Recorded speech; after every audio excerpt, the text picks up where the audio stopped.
All right, thank you very much. It's great to be here with you today. In 1968, in the Olympic Games in Mexico City, a revolution happened in the sport of high jumping. People at that time had jumped feet first or front first over the bar. But a young man came along and decided to jump backwards over the bar. His name was Dick Fosbury. He won a gold medal in the Mexico 1968 Olympic Games. What a lot of people don't know is that at that same time there was a young girl, about 15 years old, didn't know about Dick Fosbury, and she also decided to jump backwards over the bar. And her name is Debbie Brill. She's not far from where I grew up in Canada, and she went on to have a stellar international career. Now, what does that have to do with our topic here today, which is courage, the ocean of courage? These were visionaries, inventors of a new style of high jump, and they had the courage to face what comes as a barrier, in this sense, creation, evolution, and intelligent design. And also, I had the opportunity as briefly to be the student of Debbie Brill as a coach, so to rub shoulders with her gave me some insight into the courage that it takes to come up with something new, a new invention. Well, let me back up and give some pretext to this, talking about the multiversity, the university, and sharing and having some balance in the disciplines. A multiversity means there's a lot of specialization in the university today. People go into one specialty and they might not know much about people who are in another field very nearby to them. And that's led to what's been called a fragmentation of knowledge, a disunity. University used to mean unity and diversity, but we've lost that somehow. And so what we're looking for in this presentation is to talk about balance. And I bring up these three major realms, which is science, philosophy, and religion. Some have said there's a conflict or there's a warfare between them.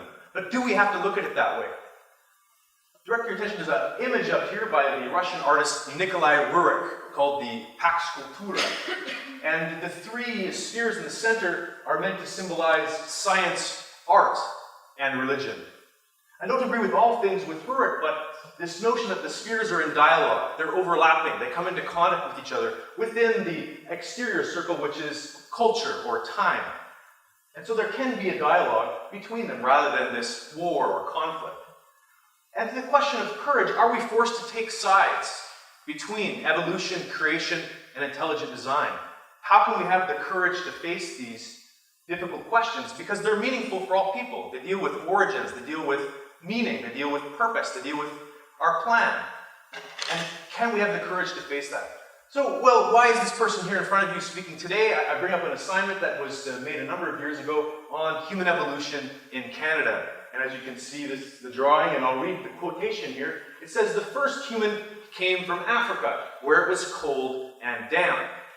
They looked like apes, with lots of hair and big eyes. They lived in caves and grabbed their wives," of course this means men, "by the hair and dragged them around. They have humps on their back," of course. "They aren't as smart as we are in 1986. Now, the artist and author here was the person in front of you, and this is what's taught in school in Canada about human evolution.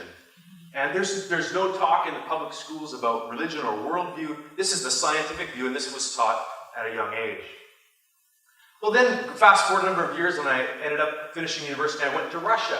And of course, this was a big culture shock for a Canadian to go to Russia, and, well, there's the people and the events and the history and the architecture. But one of the things about Russia people might not know as much about is that they have a very interesting perspective about the topic of evolution. They had views that I had never heard about in my Western education. And so it was quite a challenge to look at things differently. One example, in 2006, there was a court case about the teaching of evolution in the schools. A young girl took the ministry to court, wanted to teach creationism.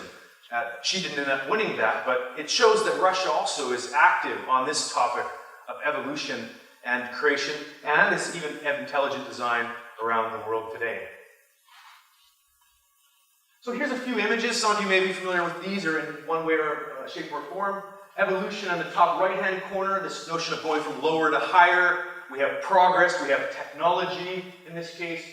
The top left-hand corner, this notion of the humans and animals. What's the relation? Are we different in degree, or are we different in kind? This is not a settled issue sometimes for people. Bottom right-hand corner, this notion that science and religion are in a conflict, a competition. They're not getting along. There's some kind of tension there between them. And you see Darwin here on the bottom corner with his aide as the trainer. Also on the bottom left-hand corner, we have an image from the film Creation, ironically titled. This was about the life of Charles Darwin, and it coincided with the anniversary of Darwin's birthday and 150 years of his famous book, The Origin of Species. Well, so I wanted to then look at this, and I thought, well, sometimes does evolution overreach itself from the natural sciences? Or is it an unlimited theory? So I did some research, and I went onto the TEDx site, and I typed in the search engine evolution, and I came up with 392 hits for the term evolution in TEDTalks. So how universal is evolution? Does everything evolve? And you can see some of the examples of titles: The Evolution of Education, The Wrapped Guide to Evolution, The Evolution of Success. And this was actually repeated twice. 2 people chose that title. The Evolution of Social Networking. This one's kind of funny. The Evolution of a Job Hater. The Evolution of Capitalism. And even some of the images that were on the high jump site were taken from a presentation called The Evolution of High Jumping Technique. So you can see the wide variety of ways that people use this term. And so I asked, what are the limits to evolution? And so there I was in Russia, and I'd just been to a conference on science, philosophy, and religion, and I was walking along the street. I remember where I was in the day, and I came to a discovery. I had a vision of something that could help solve the conflict between evolution and creation. And the best way for me to describe it is just to have a couple of images up here to compare. So on the left-hand side, this is Darwin's tree of life, the only image from the origin of species. And you can see the branching, now they say bifurcating tree, where you have progress moving forward. And this is represented by the V on the left. On the right side is the X term, which is part of the idea of extension, which I'm promoting here. And you can see this space and time comes from Stephen Hawking. What it symbolizes for me is choice, humanity. There can be progress, forward movement, but there can also be regress, going backwards. And most importantly, perhaps, it talks about an integration or a lack of conflict between science, philosophy, and religion. How can we move forward in that dialogue as if Darwin's theory doesn't kill people's beliefs in something beyond it? And here's another example of a tree of life showing that there's different ways to look at progress and development. We see a circle, a spiral. This is Gustav Klimt's tree of life. Maybe we call it a non-Western approach. And his view doesn't work the same way that Darwin's does. So there are different ways of looking at this, and the Eastern view, so to speak, is different from the Western view. Well, so there I was on the other side of the world, and that's when I learned about what's called reverse perspective. On the left-hand side, and most of you are familiar with the idea that there's a vanishing point. Normal perspective, it's called, a vanishing point. Things get smaller as we look away. Me, that's where it's at. That's where it's happening. That's the left-hand side. But on the right-hand side, this is called reverse perspective. The person is brought in to the image, to the icon. That's where it's at. You're drawn forward. And for me, this was a revolution of thought. I couldn't imagine this beforehand. It's a complete reversal. And it, in a way, can be compared with this notion of a revolution in high jumping technique. It's not a revolution in technique, but a revolution in ideas. A different way of looking at things, a new vision. And we can apply this to the topic of evolution. And so, like happens with a lot of people, you go to the other side of the world and you end up learning a lot more about your homeland. And so there I was, and I was reading some work by Marshall McLuhan from Canada. Some people have called him the sage of the wired age. He worked in media, culture, and technology. And here's one quotation at the top. He says, "The entire evolutionary process shifted at the moment of Sputnik from biology to technology." So we realize there's different levels. These are not the same thing. Change and development do not happen the same in biology and technology. And he says when technology extends one of our senses, a new translation of culture occurs as swiftly as the new technology is interiorized. So for us, what does that mean? We've been living in the electronic information age. We've got the internet now. We've got search engines. We've got emails. You can email family and friends and colleagues, people on the other side of the world. And this changes how we live in culture. We interiorize that. These extensions of technology change the way we interact with each other. And the key phrase here from McLuhan is simply this: all human artifacts are extensions of mankind, of humanity. So basically what I've been doing over the last 12 years is working forward with that idea in the realm of sociology, social thought, economics. And just last year I wrote a book that's just been published called Human Extension, Before or After Sociocultural Evolution. Well, what does that have to do with this conference and this theme, Oceans of Courage? Do we need courage to face the challenge of evolutionism as an ideology? And how can we do that? And so this phrase that I came to on that day was this: the extension of evolution. How can we go beyond the borders of what's currently offered in this paradigm? And here's a quotation from Theodosius Dobzhansky, one of the founders of the so-called modern synthesis. He says, "Darwin's theory was good biology, which was perverted by others to support bad sociology." And if that's the case, then why do we continue to use this language in economics, in politics, in society? What's wrong with the picture here?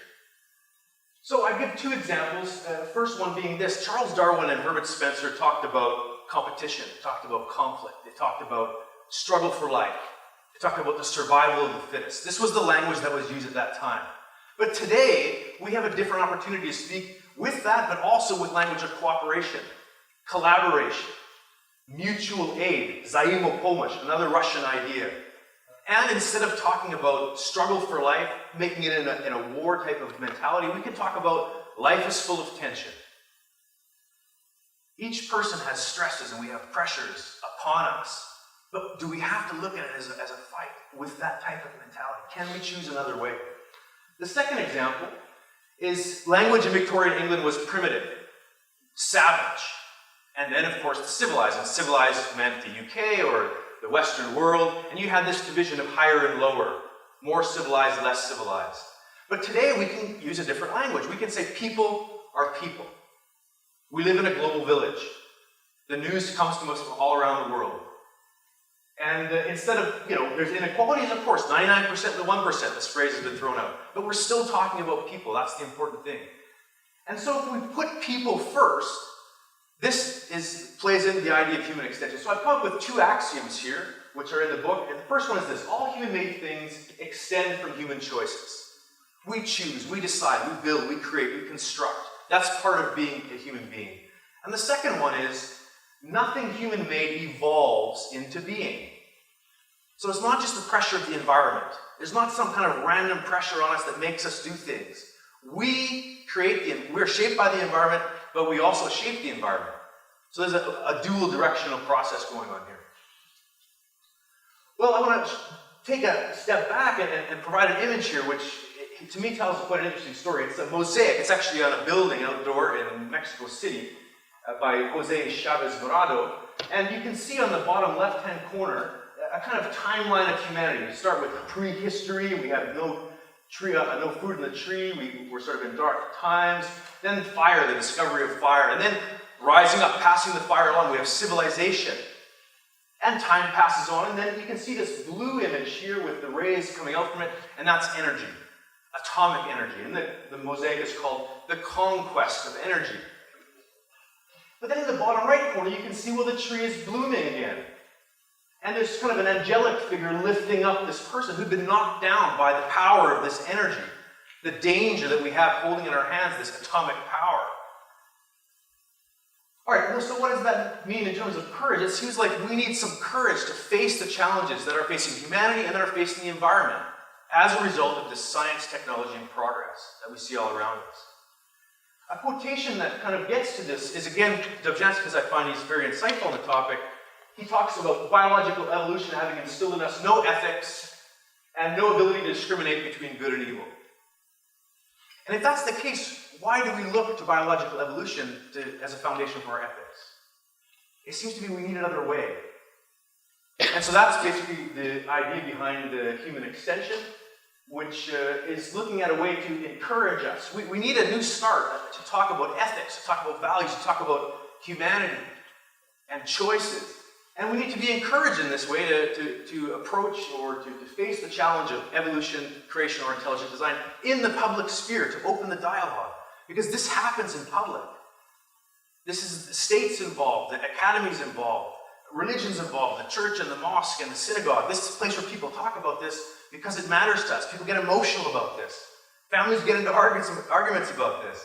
So it's not an easy topic, but if we can face it, if we can have the courage to face it, we can move forward together. So what to look for? Things that don't evolve.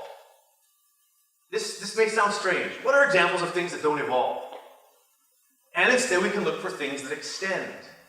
You extend, I extend, we extend as individuals and in communities. Because people are creative. Human history has a story of purposeful creativeness. And what that can lead to is a kind of rehumanization after the dehumanization that was resulted from Darwin's idea. And instead we can talk about human rights and human dignity and human flourishing. We can talk about altruism as a human characteristic, rather than it being about insects or about fish or about birds, a zoological category. We can also talk about social cooperation, instead of a kind of a Machiavellian competition, this idea of the war of all against all. So if life is just about a struggle for scarce resources, we get ourselves into a situation where we have a political, economic, global nightmare. How can we move forward? What vision do we need to move forward with a better view? So, ending up with that, the hope is, or to have courage to find a way to balance these major spheres of science, philosophy, and religion, to bring them into contact rather than to have them being exclusive of each other. And we can talk about human extension. Is that an idea worth extending? The root of this term, it's a Latin word extensio, that means to spread out. So TEDx, the logo is ideas worth spreading. Is human extension an idea worth spreading? Extending, spreading out. Should people be talking about it? Well, we have to face the courage to confront Darwin's dilemma. It's not only a natural science dilemma, it's about humanity, it's about people interacting, it's about what we believe, what we desire, what we see in the future. And two words really put a label on it for me, which is a zoocentric misanthropy. It's a mouthful to say. But you can see the images here. We're between robots and animals. What makes us distinct? What makes us unique, as the previous speaker said? There's something unusual. How can we rehumanize after this? And to do so, I think we need to look for visionaries. We need to look for people who are moving forward in this. Marshall McLuhan, for me, was a great leader, and he talks about the creative process. He talks about cultures. He talks about social institution and the extension of human cognition. It's not an evolutionary process where things just happen. We do have choice. We do have power to change our lives and the people around us as well. So that's the last moment, just to leave you with a thought then. Human extension, this is the message. A new kind of high jump strategy in the dialogue between science, philosophy, and religion. Thank you very much.